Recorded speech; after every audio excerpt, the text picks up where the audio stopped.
Okay, so here we are in my 69 Cooper S. I thought I'd show you around the interior.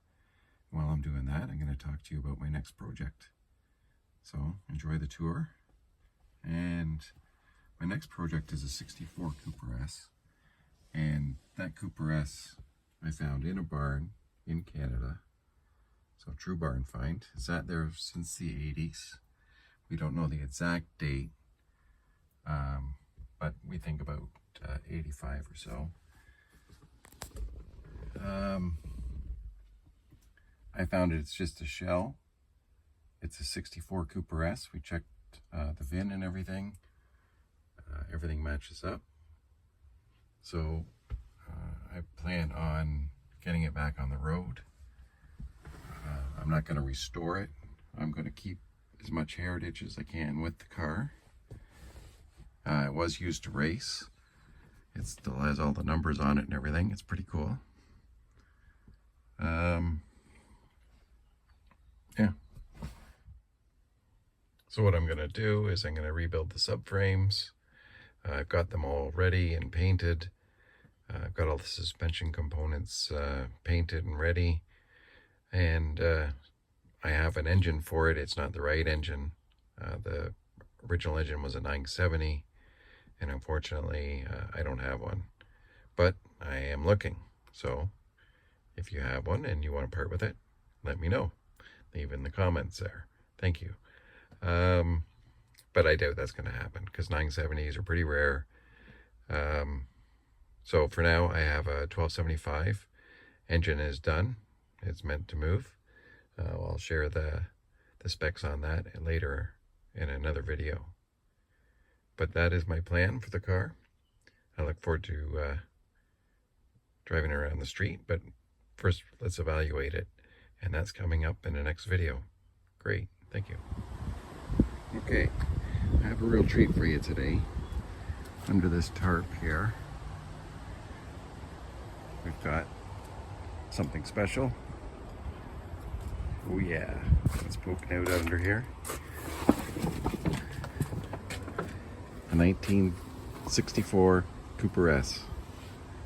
I'm gonna get this cover off and we'll have a look at it. All right, here we go. Number on the hood. You can see it's been repainted green, but original color will be this blue. I've had it for a few years now. It is a true barn find.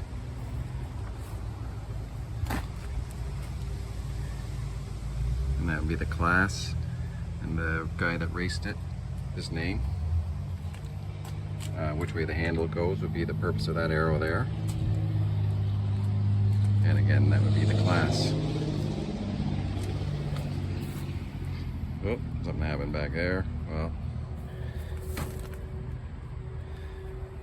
and these straps to hold the glass in. They have it on the front too. Just get there when we're finished looking at the roof here. Here they are here. I'm sure if you were being thrown out that windshield, that would be a real back scratcher. But apparently that's what those straps are for, to hold the windshield in. He had black tape across the top to block the sun. But overall, you look at this car for a 1964 Canadian car, it's pretty good. There's a few spots here and there that need attention. I day coated all the glass. It is all 1964 glass. Here we go. The other side here. A little bit of rust down in here. Big dent. Looks like all they did is just filled a big dent full of Bondo and kept on racing. Another arrow for the handle. You can see how they work. So long it's been sitting, you can see the weather stripping drooping inside from this window. Let's open the door. Oh, look at that. Moths. Big surprise. Wow. So there's the seat. some crude wiring and switches. Looks like house wiring here. But again, for a 1964 Cooper S, this is pretty cool. You can see there's some of the original race stickers. 1971. And that one's blank. And part of another, and you can see where there was another. So I obviously raced a fair amount. And I think there's some here on the roll bar. Yep. So that would be going through your inspection.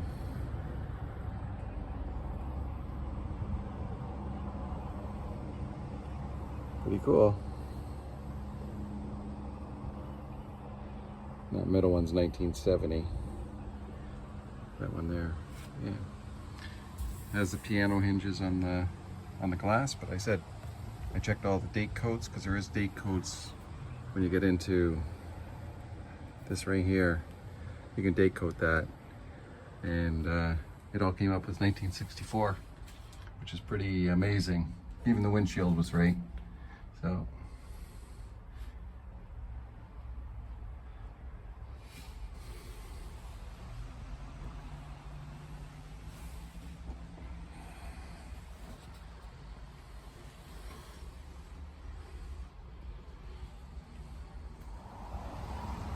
all right, I moved it out a little bit further from the building so we can look around.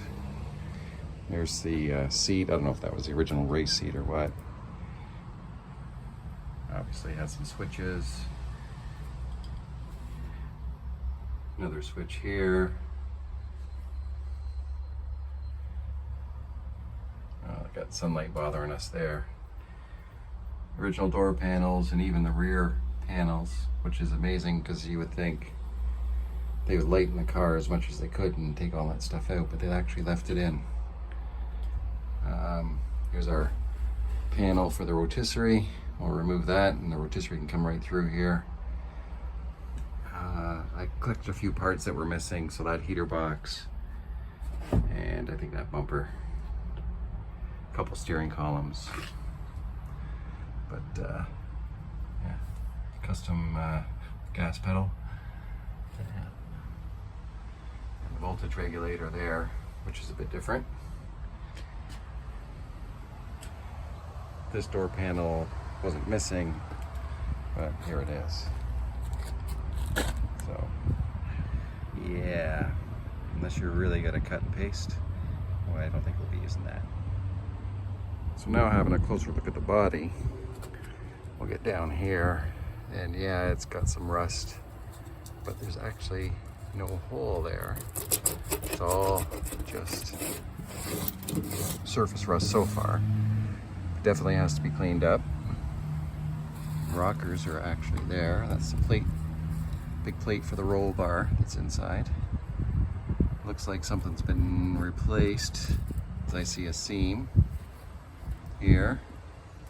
I see a weld here. So I think something got crunched at some point in time in race history there. And that's definitely got to be addressed. But that's sort of part of the A panel, and it's not the greatest looking either.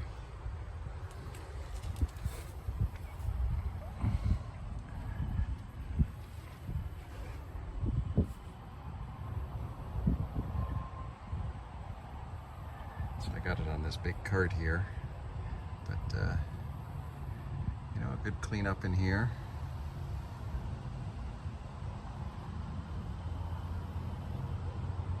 And we'll see what it looks like.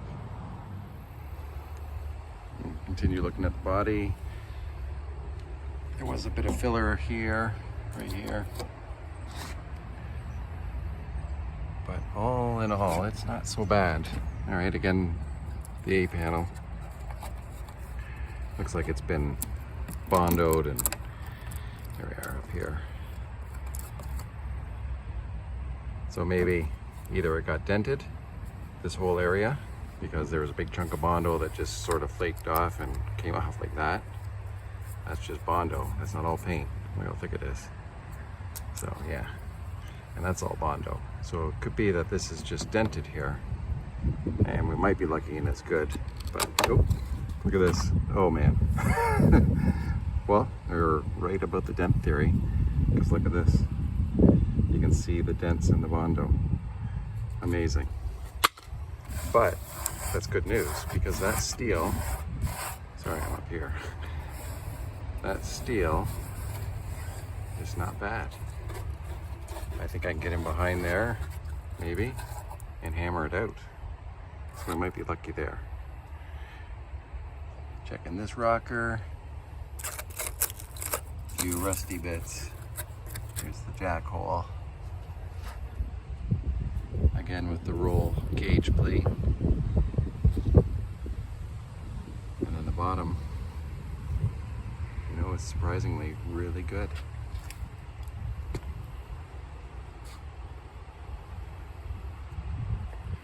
There's the number falling off.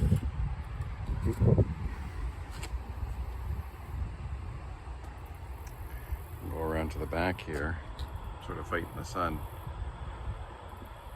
It's got those straps to hold the glass in. When you open this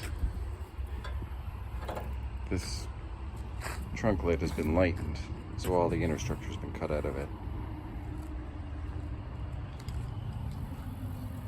And there's the fuel pump, I guess, that he used. And a few welds in there. Again for the roll bar. And that's our center post that we can take out. We can put in our rotisserie right through here. And as I was collecting parts, picked up a fuel tank. Wow.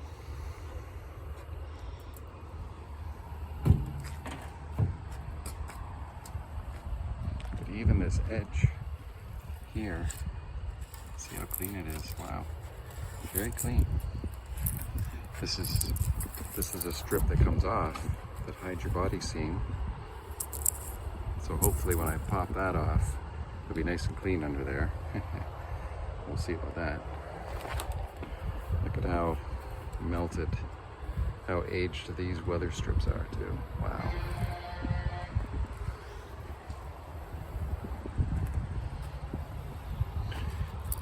Yeah, a little bit of Bondo in here.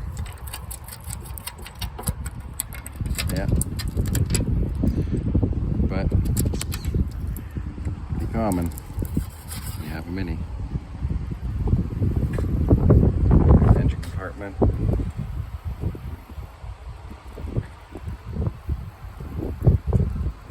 Nothing special in here.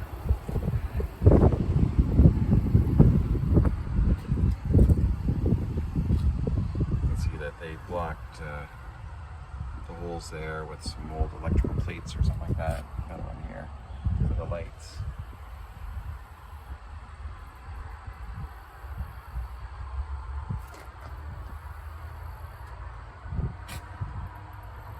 Pretty cool. Not too often you see a 64S Canadian car so clean.